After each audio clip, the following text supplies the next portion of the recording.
Lililotokea ni tukio la kutengenezwa,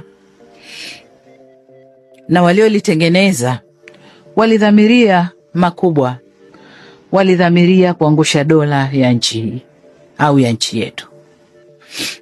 Vurugu zile ni mradi pana sana wenye nia kuu ya uovu ulio na wafadhili, washitiri na watekelezaji. Tunaambiwa kuna waratibu ambao wanaishi nje ya nchi. Wengine tunawajua, wengine hatuwajui. Tunaendelea kujifunza na kuwatafuta. Kuunguza miradi ya serikali, vituo vya polisi. Na kwenye kituo cha polisi unakwenda kufanya nini?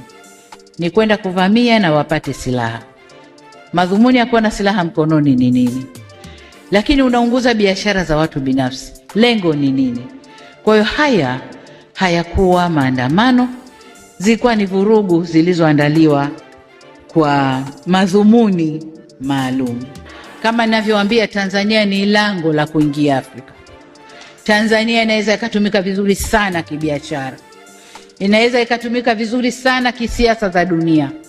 Inaweza ikatumika. Tatizo ni siasa tulionayo. Siasa ya kutofungamana kwa upande wowote. Kwa hiyo wengine wanakuja mlango huu, kweni na sisi, wengine wanakuja huu. Lakini pia mali Mungu alizotumba nazo, madini.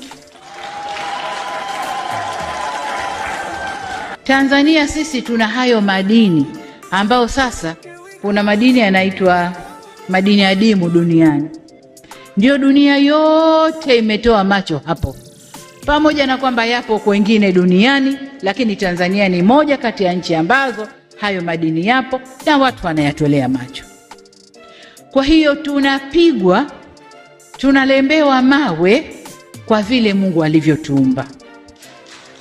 Sasa nataka niwaambie, maumbile yetu na utajiri wetu isiwe laana, tukauana sisi kwa kuchawishiwa na wanaotolea macho nchi yetu. Hapana.